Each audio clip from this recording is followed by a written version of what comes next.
শ্বশুর বাড়ি থেকে আসার পরে দেখি আমার চুলাটা ভেঙে গেছে।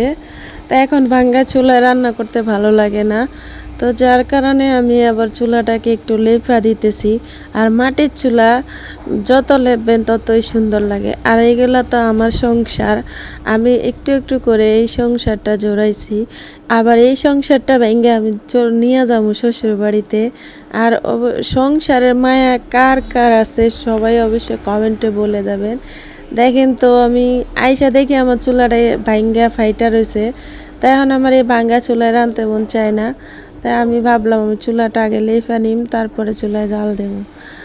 আমার শ্বশুরবাড়ি তো রান্না করছি মাটির চুলায়, ওই চুলার চোখগুলো অনেক বড়, আমার হাতে তাপ লাগে। আর আমার চুলার চোখটা অনেক ছোটো মোটো, আমার হাতে তাপ লাগে না, রাঁধতে অনেক ভালো লাগে।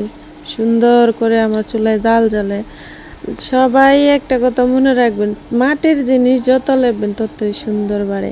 দেখছেন আমার চুলাটা কার কার ভালো লাগে সবাই কমেন্টে বলে যাবেন। যাই হোক, কয়দিন পর আমি আবার একা হয়ে যাব, সবাই আমার জন্য দোয়া করেন। আমার স্বামী চলে যাবে দূর প্রবাসে আমাকে একা রেখে, আমি আবারও প্রবাসীর বউ হয়ে গেলাম। ও যখন সে বাংলাদেশে আসছিলাম অনেক খুশি ছিলাম, একইবারে একসাথে চলে আসছিল। আবার যে প্রবাসে যাবে ভাবতেও পারি নাই।